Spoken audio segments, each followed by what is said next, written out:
আমরা আজকে কলেজে যাচ্ছি। এখন আমাদের দিলে ইন্টার্নশিপ শেষ হতে আসছে। আর এদিকে এদিকে ডান দিকে তো আজকে নাকি কোনো একজন স্পেশাল ইউটিউবার বা ফেসবুকে কাজ করে এমন কি হয়। সপ্তর্ষি আসলে আমার মধ্যে চলে আসে। সরি সপ্তর্ষি দাদা, বাট তোমার কন্টেন্ট খুব বোরিং লাগে এখন।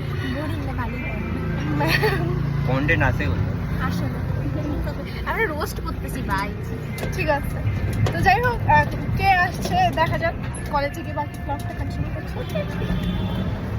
এরপরে আমরা কলেজে চলে এসেছি আর এখানে রয়েছে দাদা। এরপর আমরা জানতে পারি 2024 ভার্সেস 2025-এর কম্পিটিশন হবে, যার জন্য আমাকে সিলেক্ট করা হয়েছে, মানে আমাদের 10 জনকে। তারপরে গেস্টের জন্য অপেক্ষা করছিলাম আর জানতে পারলাম আজকে কেউ আসছে না। দাদা আমাদেরকে এতক্ষণ ঢপ দিয়ে গেছিল, মানে রাখা, মানে কি বলে, ধরে রাখার জন্য সবাইকে।